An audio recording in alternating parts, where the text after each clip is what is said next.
আসসালামু আলাইকুম বন্ধুরা, আজকে দুপুরের আয়োজন করব গরুর মগজ আর এই হচ্ছে পটল ভাজা। ফ্রিজ থেকে বের করলাম, বরফ হয়ে আছে। চলুন রান্নাটা আগে শেষ করি। মগজটা ভালো করে পরিষ্কার করে ধুয়ে নিলাম।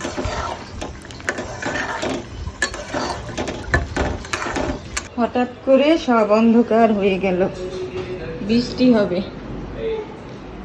ঘড়ির কাঁটায় 2:35 ঘরে। এই সময় আমার ঘরে এত অন্ধকার কখনোই ছিল না। দেখেন বৃষ্টি হবে, ওই যে কি দারুণ বৃষ্টি হচ্ছে। আর এই বৃষ্টির জন্য 2 দিন গাছে পানি দিইনি, বৃষ্টির আশায়। ভালো হয়েছে, এখন মাটিটা ভিজবে। বৃষ্টির পানিতে গাছ তাড়াতাড়ি বড় হয়, তাই না? এই তো বন্ধুরা, রান্না শেষ করে নিলাম।